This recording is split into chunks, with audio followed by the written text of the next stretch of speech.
Hold me closer, tiny dancer. And Tony Danza. Okay, listen, it's classic. Ladies and gentlemen, welcome. Welcome to this episode.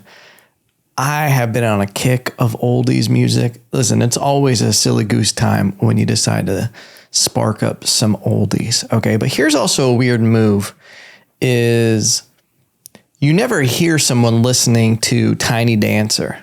Okay, like just unless it's in a group and we've all decided to listen to Tiny Dancer. I realized this as I'm pulling up to a stoplight yesterday with my windows down, blasting Tiny Dancer. I feel like people just think that you're going through it if you're listening to Tiny Dancer. I feel like that's better than the people who obnoxiously just bump like super loud music with all their windows down. What are you doing? Who are you doing that for? Because I can guarantee being in your little Honda Civic, shots fired at the Honda dealership, with all the windows down and all you're hearing inside that, like you can kind of hear from across the street what song it is, but inside the car, all you're hearing is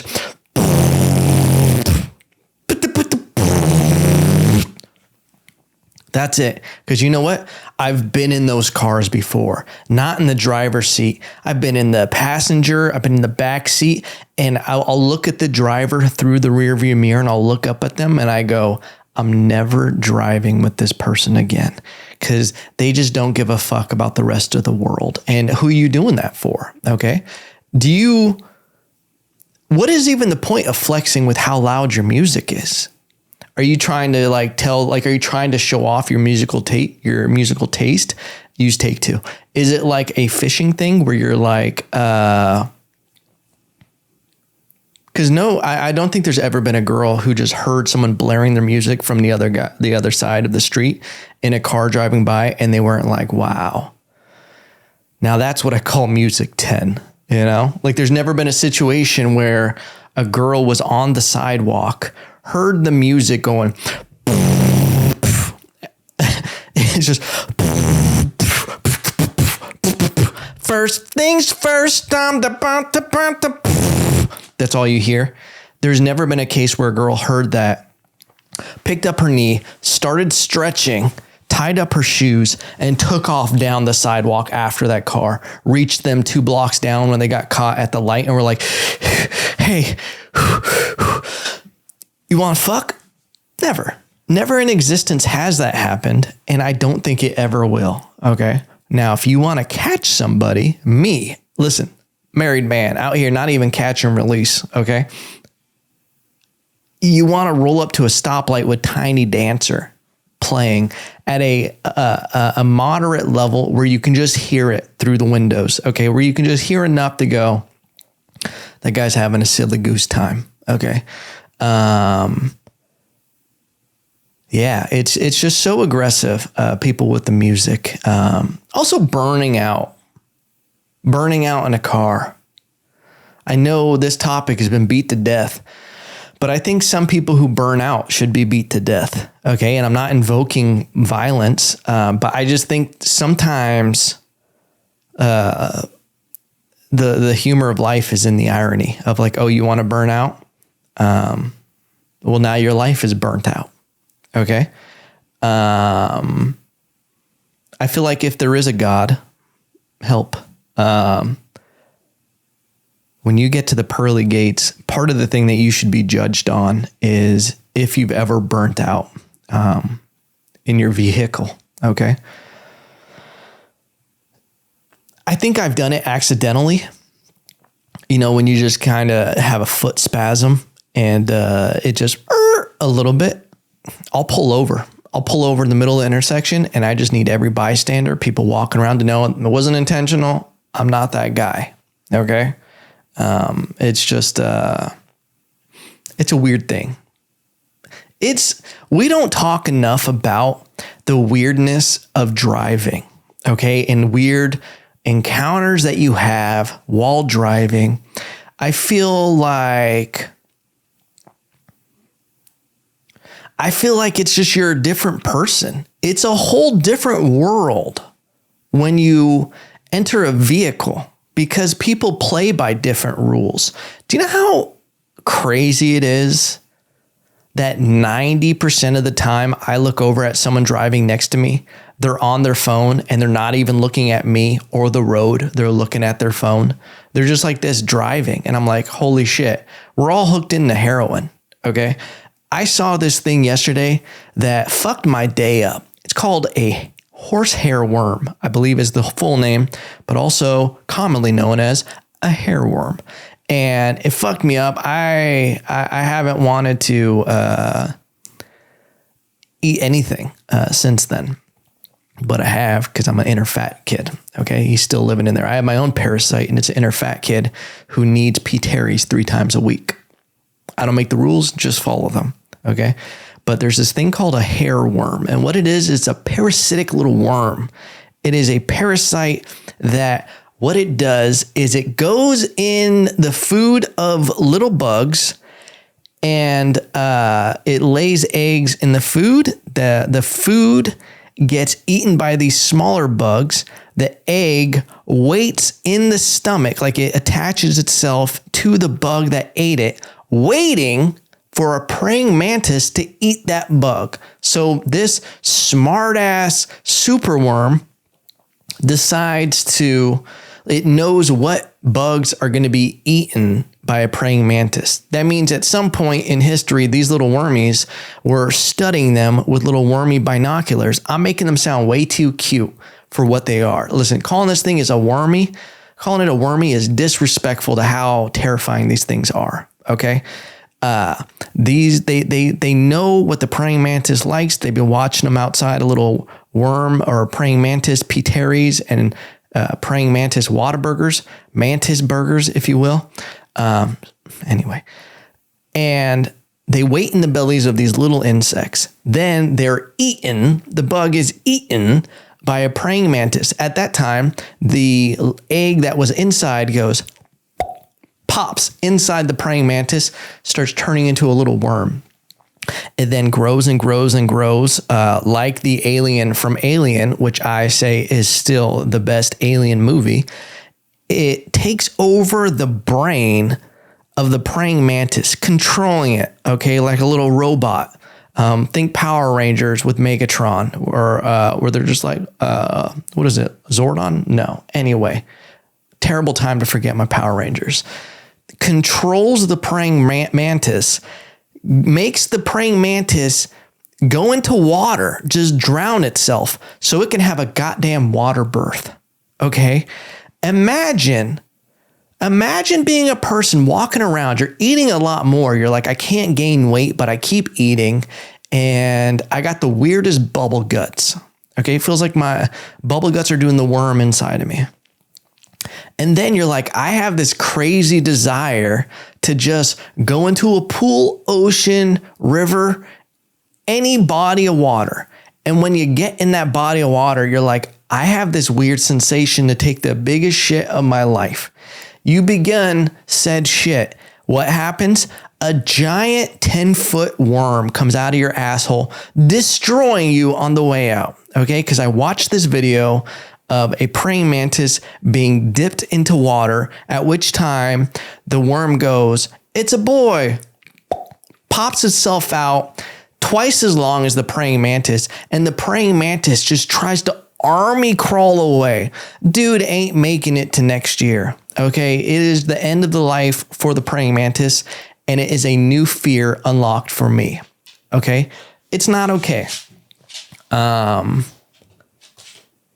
I don't know if you guys could just hear that. My dog just pushing herself against the door outside. The attachment issues this thing has to me. I invited her in before I started recording. She said she was too cool for school. Now she has to wait until the podcast is over. That's what happens, Beowulf. You make choices in life and you got to stick to them. Anyway, hair worm. Here's what's fucked up. The video that I watched, and granted, could be complete bullshit but all research outside of what I'm about to say, everything's true. This guy was doing studies where he was filming just dipping praying mantis in water. Something like 90% of the praying mantis that he's been dipping in water have had these parasites. So how many times have I seen a mantis just shadow boxing in the garden. And this dude was wormed up, just wormed up to the gills, ready to pop. Soon as a little bit of rain. Imagine being a mantis, knowing that there's a worm inside you, and you're just like looking at the clouds and you're like, fuck. What do? Do you go in the sauna? You try to sweat it out? That'd be a tight move. That'd be what you would have to do, right? No, but I don't even think that would work, dude. It'd probably just make an escape. It just come out of you raw, okay? Just a dry run. Dude, these things got me so fucked up. I'm having a stroke. Yeah, these hair worms are trouble. They're no good, okay? And that's what makes me think, like, we're all just living life. People give a shit about Instagram, social media likes, all this bullshit. Oh, who said this? Blah, blah, blah, blah, blah. We're one step away from parasites blasting out our assholes. You heard it here first, okay? Because right now, and let me calm everybody's nerves, they're not jumping. These are what you would call, I don't even know what zoonotic disease is, if it would classify into that with bugs. It's not necessarily zoonotic because it doesn't affect your pets or anything. I believe it is a insect disease that these parasites, they've been doing these for a hot minute. Okay. They sometimes take over ants, make them walk into the sunlight, then get eaten by birds. And then they kill that bird from the inside out, lay eggs inside of it. The zombie apocalypse has been happening to bugs for a long time now. Okay. You see an anthill and just imagine the Walking Dead music just playing in the background, because ants have been about that life for quite some time. Okay. It happens with wasting disease with deer. Okay. They've already started to experience apocalyptic style zombie reactions. Anyway, this wasn't supposed to be a doom gloom episode, okay? But I find it fascinating what we focus on. I randomly started watching an oil drilling video, offshore oil drilling, talking about global warming and everything. And listen, I don't know what is what, but it's crazy the world, like we're sucking all the oil out of our core, and it can't be good, right?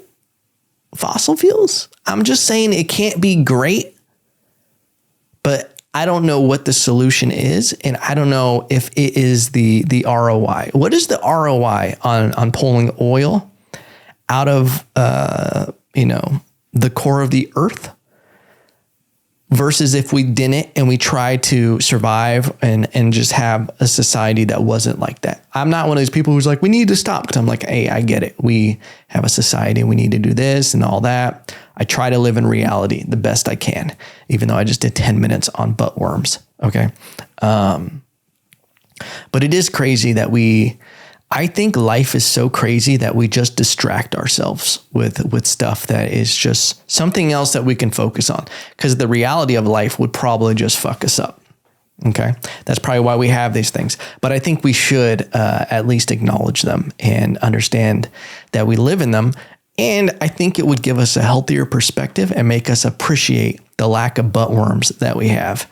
But just also be on the lookout. We need to be kind of making sure these parasites can't jump to humans yet. Okay. Because that was the whole premise of Last of Us. And you might be like, Evan, that's just a TV show. Yeah, but it's kind of happening to other things. Like, it can eventually happen. It's not like this will never happen. Okay. I'm just saying, it's not like this will never happen, like some girl chasing down a car of a guy who just burned out, or listening to first things first. Sorry if that hurt your ears. Okay. It is crazy. Going back to this car thing. I feel like car communication, it's okay to smile at someone while you're in a grocery store passing them, but you don't really smile at people when you're driving by them. You might make weird eye contact, but you act like you're not ever going to see them again. Like, it's just like, you don't really, you might make eye contact and then look away.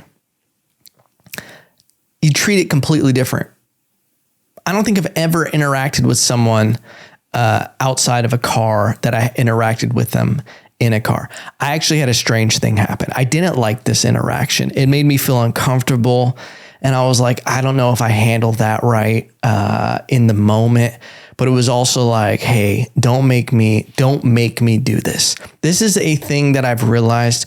Someone who wasn't very good at boundaries when I was younger and would just kind of always go with the flow. Listen, that's what happens when you're the youngest of a financially challenged family when it comes to doing sports and all these different things and like trying to do any other activities. You just got to go with the flow. And what happens is when you become an adult with that is you kind of leave that mentality of like, I'm just going to go to the flow, not impose. And then you get to a point where you're like, man, fuck this shit. I need to put up boundaries. But I had this weird interaction on Sunday morning. My girl and I are going to breakfast. Shout out to Kirby Lane Cafe. Okay. You want to know a tip for a good relationship? You got to planned outings together. It's not just enough to hang out at the house. You got to keep it sexy. You got to have dates and you got to do fun things together. Anyway, who do I think I am? We go to this place. Parking lot is packed. Okay. There's cars everywhere. I'm in a line of 3 cars just to get into the parking lot. I get in the parking lot. My girl gets out to go tell them, table for 2, please. We got the best seat in the place. We'll talk more about that after. I'm in the parking lot. These cars go ahead and I'm waiting. I see someone go to their car and I'm like, okay, I'm going to wait for this person. I put my blinker on, which is the universal language for, hey, I'm going to park in that spot as soon as these people pull out. Keep in mind, this parking lot has a wide berth. Okay. It's enough for a car to go around me. I'm sitting there with my blinker on. This car pulls out, starts going away the other direction. As I'm about to begin turning into the spot, these 2 patrons on foot start walking right in front of that spot. So if I don't stop, I'm going to hit them. And they are walking. So I go, you know what? It's Sunday morning, the Sabbath. I'm going to let them walk in front of me. And then I'll pull in as soon as they pass. Well, as they're walking in front of that spot, this car goes on the left side of me and pulls as soon as they pass the spot. They barely waited for these people to pass the spot, pulls into the spot. And since it's a packed parking lot and I've been waiting, I felt like I was just like, that was ridiculous what you just did. I hit him with the beep, beep. Okay. Honk, honk, just to let him know like, hey, I'm here. This was my spot. Felt weird. I didn't like it. But also don't make me suffer fools. Don't make me do this to you by you not being aware of your surroundings right now. So then these people back up. And there's 4 people in the car. There's a girl driving. There's a guy in the passenger. There's a guy in the back seat and a girl in the back seat. As they're backing out, they must have realized, oh, this car was waiting here. But here's the thing. This person rolls down their window, the back seat, and this guy sticks his head out and is mad dogging me. And I look at him, I go, hands up, like, what? What do you do saying that I did? Because I didn't let you steal this spot from me? Anyway, they drive around. On the other side, a spot opened up. So they park right on the other side. And then I park in my spot and I'm like, okay, is this going to be a weird interaction? Fight or flight is starting to pop off because I'm just like, we're all in this parking lot together. You obviously are offended by this. So I get out of my truck. I'm looking at them and they keep looking at me. And I walk to Kirby Lane Cafe and I'm like, okay, this is weird. And then I start feeling bad because I'm just like, that was a weird interaction. Maybe I shouldn't have honked. And more importantly, I don't like honking at girls. I don't like making a girl, like I'd be more prone to yell at a guy. And listen, you could say it's sexist or what. I don't want to make a girl feel uncomfortable in public. Beat the shit out of her in private. I'm just kidding. Okay. Anyway, that was a callback to the last solo episode about wife beating. Evan, we're never going to get sponsors on this podcast. Anyway, I don't beat women in private. Okay. If I'm going to do it, I'm going to make a statement publicly because then you only have to do it once. Back to the story. I don't like making girls feel uncomfortable. I don't want to get weird. I don't want to, you get it. You get it. You're a normal person. If you're listening to this, you get it. So when they start walking up, they're avoiding eye contact with me at this point. They are there. And, I tell the girl, I go, hey, I'm sorry if I made you feel uncomfortable with the honking. And then the guy goes, it's all right. And then in my head, I'm just like, I don't give a shit what you thought, dude. Like, what the fuck? I do not care. And then I laughed at that because they didn't say anything. That was it. But that was a weird interaction. Okay. And my camera is now dying. I don't know what's happening. I have these batteries. I think they came straight from China. But that's it, ladies and gentlemen. I have to end this episode, because I didn't charge the batteries for this, but I want you guys to know, that I love you guys. I appreciate you guys, the people who reached out about continuing the podcast, doing solo episodes and everything like that. I'm not going to stop doing the podcast. Okay. That was a moment of tiredness. And I'm just trying to evolve stuff with the podcast. So we won't ever be stopping the podcast. But I appreciate, had another stroke. I appreciate you guys. Watch out for butt worms. And remember, no matter what, I still love you.